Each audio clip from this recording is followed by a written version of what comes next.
بسم اللہ الرحمن الرحیم الصلاۃ والسلام علیک یا سیدی یا رسول اللہ وعلی علیک و اصحابک یا نور اللہ اللہم صلی علی محمد کما تحب و ترضی عنہ۔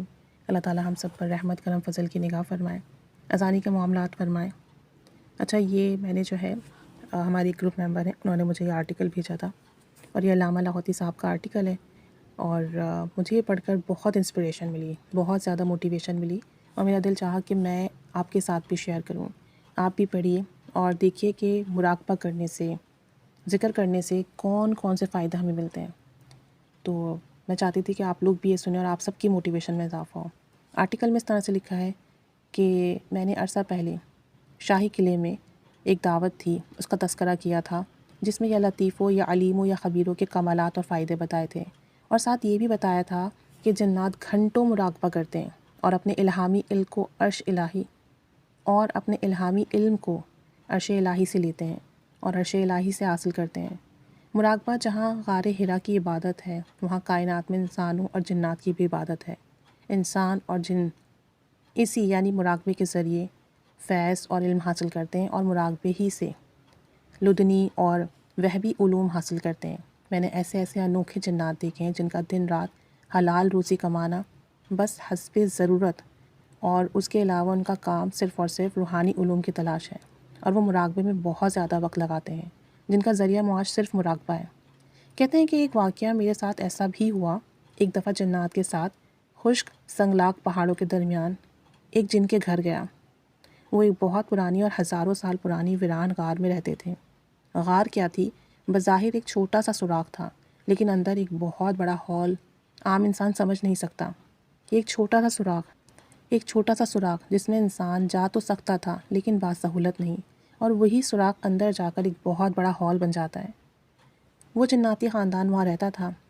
جب میں ان کے ہاں گیا تو مجھے پتہ چلا ان کا ذریعہ معاش مراقبہ ہے۔ میں بہت حیران ہوا اور مجھے پہلی مرتبہ اس کا احساس ہوا کہ مراقبہ ذریعہ معاش کیسے ہو سکتا ہے۔ میں نے اس کی وضاحت چاہی۔ اس وضاحت کے جواب میں انہوں نے مجھے بتایا کہ ہمارے آباء و اجداد سے ہم نے یہ بات سیکھی، اور ہمارے آباء و اجداد سے یہ بات چلی آ رہی ہے کہ ہم اللہ تعالیٰ کے اسماء حسنی کا بیٹھ کر گھنٹوں مراقبہ کرتے ہیں، اور ان گھنٹوں مراقبے میں رزق الہی تلاش کرتے ہیں۔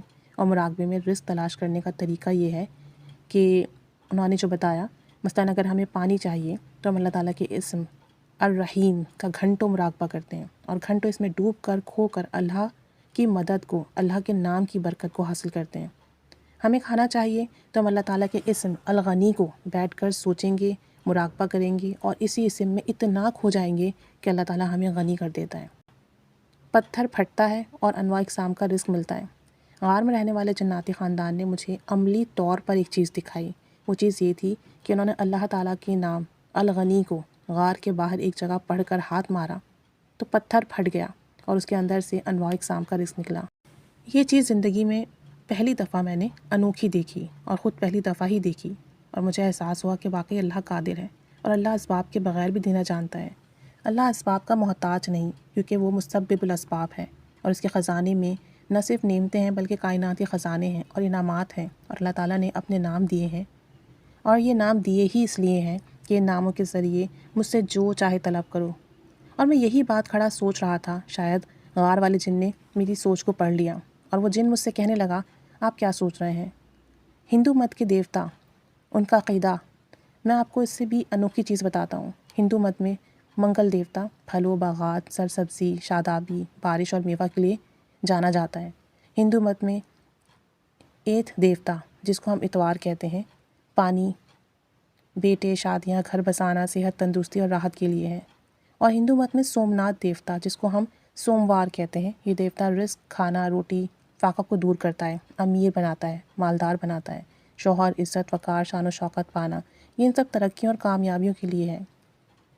سنچ دیوتا، جس کو ہم سینچر کہتے ہیں، ہفتہ یعنی کہ ہفتے کا دن، یہ مقدمات، لا علاج بیماریاں، جادو، جنات، مشکلات زندگی کی پریشانیوں کو دور کرنے کے لیے۔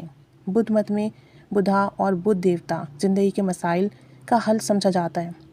میں اس غار والے کی باتیں سن کر حیران ہوا، کہنے لگا، یہ بات صدیوں، ہزاروں سالوں سے ہے، اور ہندو مذہب کا یہ عقیدہ ہے، مگر دیتا تو اللہ ہی ہے۔ پھر اس نے جذبے سے ایک بات کہی کہ ہندو مذہب اپنے عقیدے میں پختہ ہے، انہیں جو بھی ملتا ہے لیکن دیتا تو اللہ ہی ہے۔ لیکن ان کا عقیدہ ہے کہ ہمیں تو یہ جو دیوتا ہیں، دیوی ہیں، یہ دے رہے ہیں، اور میرے مسائل کون حل کرتا ہے؟ اس جن کی آنکھوں میں آنسو تھے اور کہنے لگا، رب کی قسم، مسائل تو صرف رب ہی حل کرتا ہے، اللہ ہی حل کرتا ہے۔ لیکن انسان کا عقیدہ ہے، چاہے وہ دیوتا ہو، دیوتا سے مانگے یا کسی بھی چیز سے مانگے، لیکن اللہ کے سب نام سچے ہیں اور دینے والا واحد اللہ ہی ہے۔ بس ہم اللہ کا نام لیتے ہیں، اسی میں کھوتے ہیں، اسی میں ڈوبتے ہیں، تو اللہ اپنے نام کی تاثیر اس پر کھولتا بھی ہے اور عطا بھی کرتا ہے۔ تو جب انسان سچے عقیدے سے اللہ کا نام لیتا ہے، اسی میں کھوتا ہے، اسی میں ڈوبتا ہے، تو اللہ اپنے نام کی تاثیر اس پر کھولتا بھی ہے اور عطا بھی کرتا ہے۔ بالکل اسی طرح اللہ تعالیٰ جس شخص کو اپنے نام کی طاقت اور تاثیر دے دے اور جس شخص کو اپنے نام کا فائدہ عطا کر دے، بس یہی حالات ہمارے ساتھ ہیں۔ ہمیں اللہ کے 99 ناموں کی تاثیر ملی ہوئی ہے۔ ہمیں جو ضرورت پیش آتی ہے، ہم انہی ناموں کی تاثیر سے اللہ تعالیٰ کا سچا نام سچے جذبے سے، سچے یقین سے ڈوب کے پڑھتے ہیں۔ پھر اچانک انہوں نے اپنی بات روک دی اور کہا، آپ نے سنا ہوگا قرب قیامت میں جب دجالی فتنے عروج پر ہوں گے، مومن بہت تھوڑے ہوں گے، پہاڑوں اور غاروں میں، جنگلات میں چھپ جائیں گے، وہاں ان کے پاس کھانے پینے کو کچھ نہیں ہوگا۔ اس وقت اللہ کا نام لیں گے، ان کی پیاس بھی بجھ جائے گی، ان کا پیٹ بھی بھر جائے گا۔ اللہ کے نام کی تاثیر ایسی کھلی کہ آپ کو یقین نہیں آئے گا۔ مجھے یہ بات جا کر نشانے پر لگی، واقعی یہ بات تو میں نے پڑھی تھی اور سنی بھی تھی۔ پھر وہ غار والے جن کہنے لگے، اللہ تعالیٰ نے ہماری سال ہر سال کی عبادت اور سال ہر سال کا ہمارے بڑوں کا مجاہدہ اور قربانی کی برکت سے اپنے نام کی تاثیر اور طاقت ایسے انداز سے کھولی ہے کہ آپ کو ہماری باتوں پر یقین نہیں آئے گا۔ لیکن ہمیں یقین دلانے کی ضرورت بھی نہیں، صرف اتنا بتانا ضروری ہے کہ آپ اگر اللہ کے 99 ناموں میں سے کسی بھی نام کی طاقت یا تاثیر پا لیں تو زندگی میں جب بھی کوئی مسئلے حل ہوں وہ حل ہو جائیں گے، آخرت کے مسائل بھی حل ہوں گے، دنیا کی مشکلات بھی دور ہوں گی اور آخرت کی مشکلات بھی دور ہوں گی۔ وہ غار والا جن مزید بولا، اے کاش انسانوں کو مراقبے کی طاقت، تاثیر، توجہ نصیب ہو جائے۔ اگر انسان مراقبے کی طاقت اور توجہ کو حاصل کر لے تو اس کے مسائل حل ہوں گے، اس کی مشکلات دور ہوں گی، اس کی پریشانی دور ہوں گی، اس کی زندگی کے دکھ اور ان کی زندگی کے غم ایسے انداز سے ختم ہوں گے کہ اس نے کبھی سوچا بھی نہ ہوگا۔ اور ان کا نظام، چاہے وہ رزق کا ہو، صحت کا ہو، اولاد کا ہو، بے اولادی کا ہو، اصلاح کا ہو اولاد کی، ان کی اصلاح ہے، ان کی ترقی کا ہو، زندگی کے غم، ان کے دکھ، کسی بھی معاملے کا ہو، ایسی ایسی جگہ سے معاملات سنوریں گے کہ آپ حیران رہ جائیں گے۔ مزید وہ جن کہنے لگا کہ یہاں پہاڑوں کے نیچے صرف تیل ہے، معدنیات ہیں، وہاں پانی نہیں ہے، وہاں رزق نہیں ہے، ہمیں سب کچھ ان سنگلاق پہاڑوں سے ملتا ہے۔ ہم جو بھی پانا چاہتے ہیں اللہ کا نام پڑھتے ہیں اور پاتے چلے جاتے ہیں۔ اللہ کے اسماء حسنیٰ سے ہم سب پا لیتے ہیں، فرق صرف اتنا ہے کہ پہلے اللہ کے نام کی تاثیر حاصل کریں۔ اب یہ کہ ایک شخص اللہ کے نام کی تاثیر حاصل نہ کرے اور کچھ نہ پڑھے اور وہ اس نام کی بے قدری کرے، بلکہ اپنے آپ کو ملامت کرے کہ اے کاش کہ میں اللہ کے نام کی تاثیر پا لیتا تو پھر مجھے سب ملتا۔ پھر وہ غار والا جن مزید کہتا ہے کہ آخر اللہ نے اپنے 99 اسماء الحسنیٰ دیے ہی ہیں، اور اسی لیے دیے ہیں کہ بس کچھ ہے تو پڑھ۔ میرا اللہ اپنے بندوں کو کچھ دینا چاہتا ہے، آخر میں میرا رب کچھ دینا چاہتا ہے تو اس نے یہ 99 نام دیے ہیں، اپنے بندوں کو عطا کیے ہیں۔ اللہ کا ایک ایک نام سمندر سے زیادہ گہرا ہے، اس کی وسعت، اس کی طاقت، اس کی عظمت، اس کا وقار بہت زیادہ ہے۔ کہتے ہیں کہ میں نے زندگی میں سبق پایا ہے، جب بھی کوئی مشکل ملی، کوئی پریشانی ہوئی، کوئی دکھ ہوا، کوئی غم ہوا، میں نے اللہ کا نام پڑھا، اللہ کا نام سنا، بس میرا کام ہو گیا، اور اللہ کے نام کی برکت سے میرے تمام مسائل، پریشانیاں دور ہوئیں۔ بس یقین ہی کچھ ایسا ہو، جو یقین حاصل کر لے گا اور یقین سے کرے گا، اس کی زندگی کے مسائل بہت جلد حل ہوں گے اور اس کی زندگی کی ناکامیاں دور ہوں گی۔ کہتے ہیں کہ میں اس وقت خوش ہوتا ہوں جب اللہ کے نام کی تاثیر مجھے ملتی ہے اور اللہ کے نام کی طاقت میں حاصل کرتا ہوں، اور پھر میں اللہ کی سچی رحمتوں کو اپنی آنکھوں سے دیکھتا ہوں۔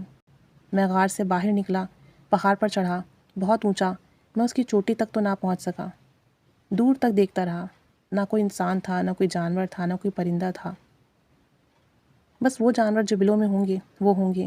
وہاں زندگی نہیں، زندگی کے آثار نہیں، وہاں کھانے پینے کو کچھ بھی نہیں، حتیٰ کہ کوئی سبز پتا، گھاس، بیل، درخت، پھول پتے کچھ نہیں دیکھا میں نے۔ بس میں نے تو صرف ایک ہی چیز دیکھی کہ وہ ایک بیابان تھا، سرمئی رنگ کے پہاڑ تھے اور کچھ بھی نہیں تھا، لیکن ان لوگوں نے مجھے حیران کر دیا اور مراقبے کی تاثیر اور طاقت سے مجھے مدہوش کر دیا۔